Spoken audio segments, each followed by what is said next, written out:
Assalamualaikum warahmatullahi wabarakatuh. Bismillahirrahmanirrahim. Alhamdulillahirabbil alamin. Wa bihi nasta'inu ala umuri dunya wa din wa salatu wassalamu ala asyrofil anbiya'i wal mursalin sayyidina wa maulana Muhammadin sallallahu alaihi wasallam wa ala alihi wa sahbihi ajmain. Amma ba'du. Subuh ini kita akan lanjutkan pengajian di juz amma. Hari ini surat Al-Quraisy, yaitu tentang suku Quraisy, surat ke-106. Dipersilakan Pak Ustadz Jawahir, ya, biar ini jadi panduan untuk membaca Al-Qur'anul Karim. Tafadhol. A'udzu billahi minasyaitonir rajim. Bismillahirrahmanirrahim. Li'ilafi Quraish ilafihim rihlatash shitaa'i was-sayf falya'budu rabb hadzal bayt alladzi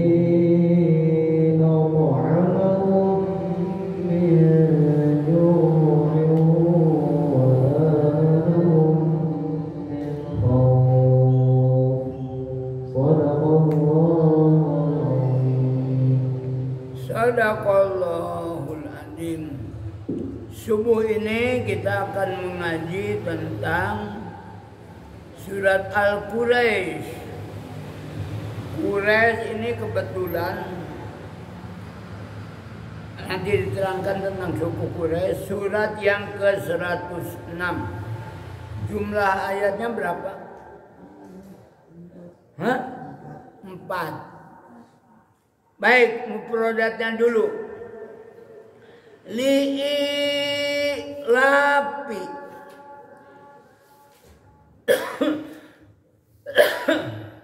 Li ini karena ilafi diartikan di sini dalam tafsir, yaitu tentang kebiasaan Quraisy, orang-orang Quraisy. Siapa orang Quraisy itu? Begini. Jauh sebelum kemunculan suku Quraisy, mula-mula sekali kabilah yang ada di sekitar Mekah ini adalah kabilah Jurhum namanya. Kabilah apa? Jurhum, yaitu orang Arab purba generasi kedua. Asalnya memang dari Yaman. Memang banyak diceritakan tentang orang Yaman itu.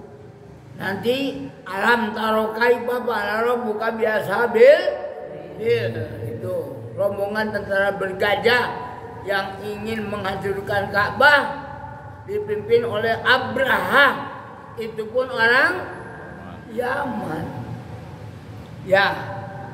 Mungkin mereka menetap di Mekah itu sebelum Nabi Ibrahim dan putranya Nabi Ismail. Sehingga diterangkan mereka itu kira-kira, ini menurut sejarah, abun pun ikut ya, sekitar tahun 480 Masehi leluhur mereka sudah ada di sekitar Mekah. Tahun 480, sekarang 1446. Jadi hampir 1400 tahun kurang 34 ya. Lama itu sampai sekarang. Nah, gantilah kabilah-kabilah itu. Ya akhirnya datanglah generasi Islam. Masalah kabilah itu tidak jadi masalah lagi. Ya.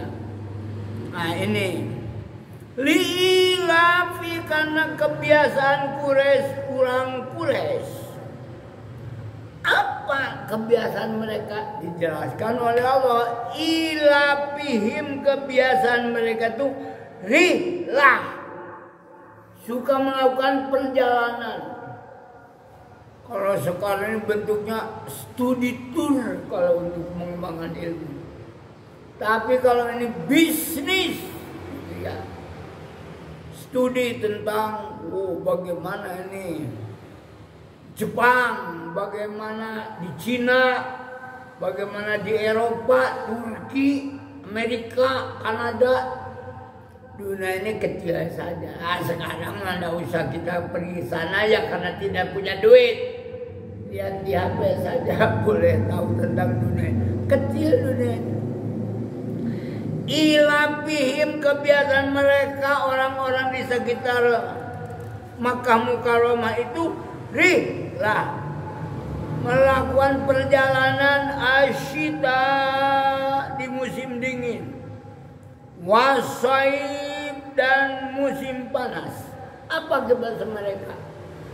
Rasulullah Muhammad sallallahu alaihi wasallam pernah dibawa oleh pamanda Abu Thalib untuk melakukan perjalanan dagang usia 12 tahun ke Syam. Kamu berapa tahun? 13. Belum pernah dagang ya. Rasul itu sudah perjalanan hubungan internasional 12 tahun dengan pamannya ikut dagang. Makanya ketika Abun di sini melatih untuk menjadi entrepreneur di pesantren, orang awam tidak paham. Pada Abun belajar dagang itu sejak SD, kelas 4, sekolah dasar, sekolah rendah.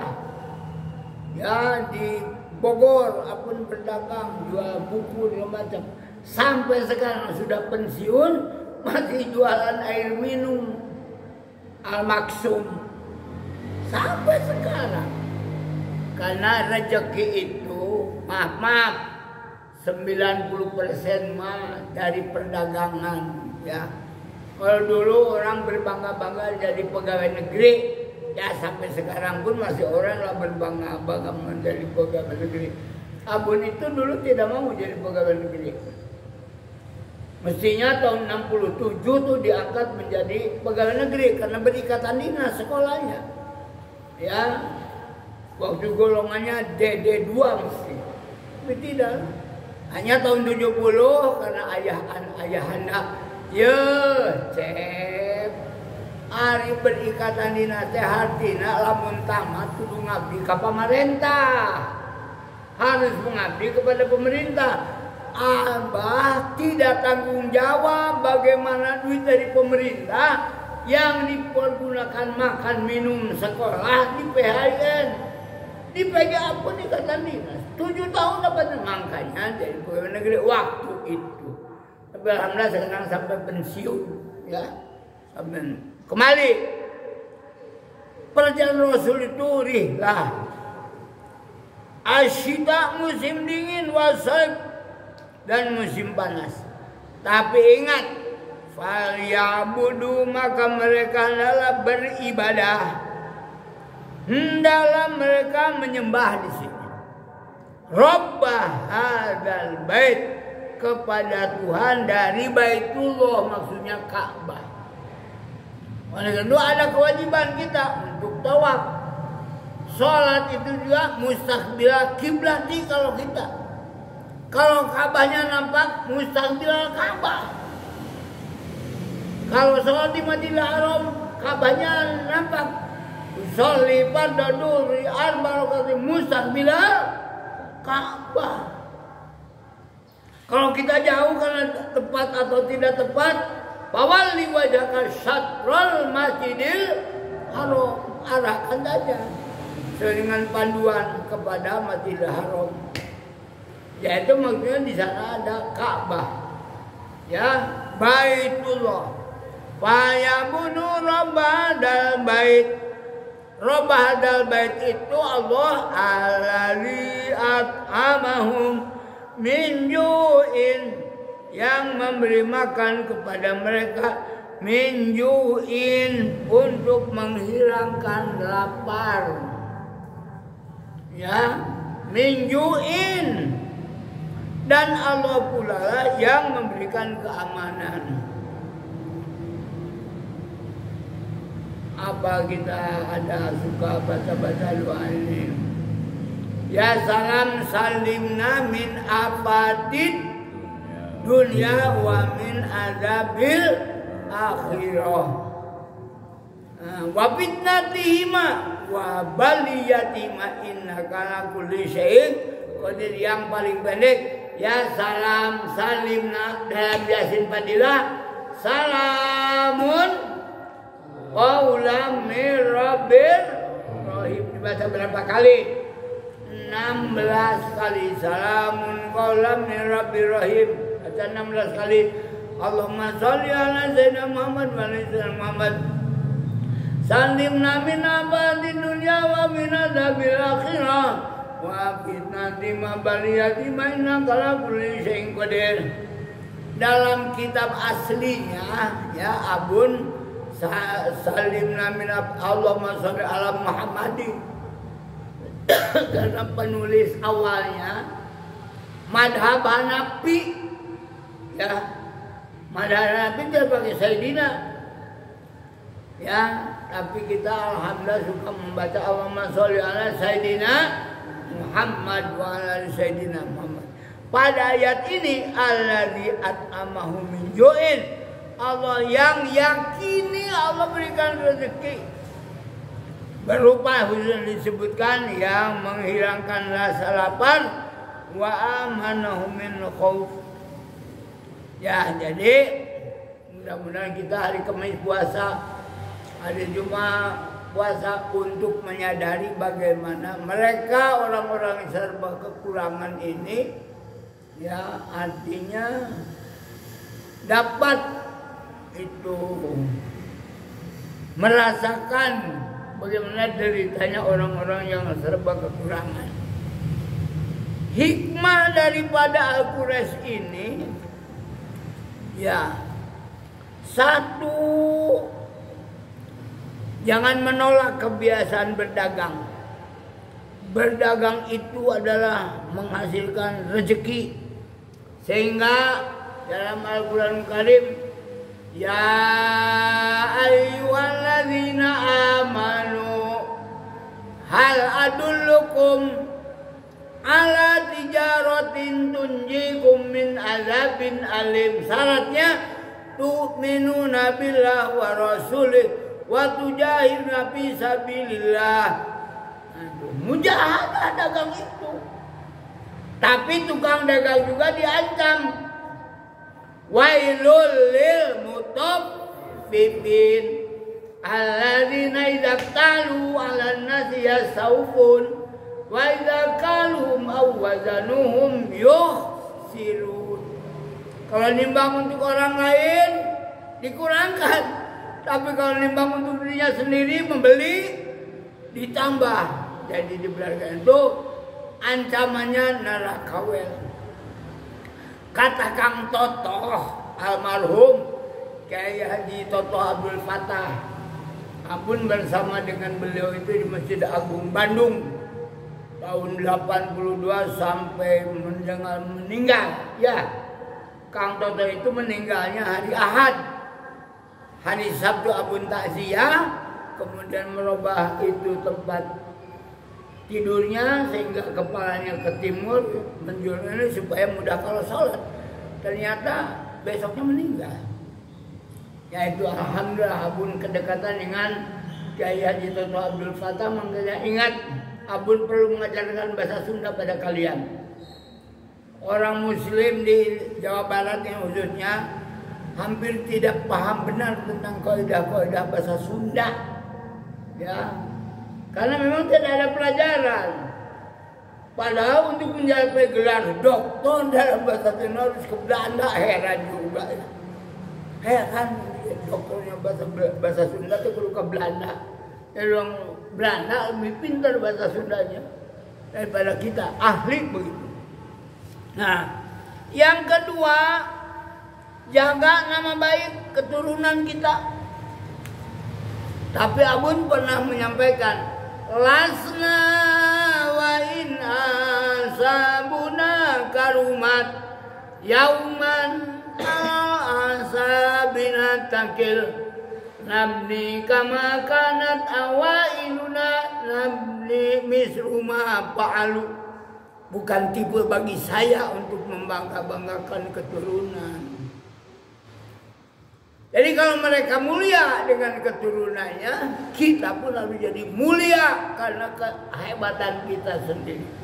Bukan ini bapakku, kakekku, nenekku. Nah, jangan begitu. Boleh itu menjadi kebanggaan, tapi bukan untuk dibangga-banggakan. Kita beramal sehingga kita menjadi orang yang mulia. Kemudian yang ketiga, mengadakan misi perdagangan. Silakan. Perdagangan itu tadi itu menabilah wa rasulih, memperhatikan situasi keadaan yang menguntungkan, hanya pandai mengambil kesempatan, ya, sehingga keluar kita dari kesempitan. Sudah juga disampaikan, iktanim homsan qabla homsin, ambil untung 5 kesempatan sebelum datang 5 kesempitan. Itu lagi kaya, sedekah sebelum jadi orang miskin. Lagi hidup sebelum mati. Masa anak-anak, masa pemuda sebelum tua. Mumpung sehat, belajar menurut ya. Mana karena punya ilmu, ya, kaya sebelum miskin, sehat sebelum sakit, masa hidup sebelum meninggal, masa sempat sebelum datang tidak sempat. Kalau sudah kesempatan itu oleh itu ambil untung. Fa inna ma'al usri yusrun. Kalau ada kesulitan di situ nanti ada kemudahan karena ada ikhtiar. Sekian saja subuh ini, mudah-mudahan kita mengambil hikmah. Jadilah orang yang pandai mencari keuntungan untuk kepentingan beribadah dengan dasar kembali lagi nas'aluka ridhoka wal jannah wa na'udzubika min sakhatika wan nar.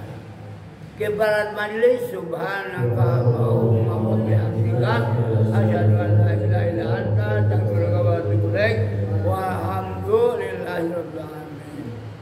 Assalamualaikum warahmatullahi wabarakatuh.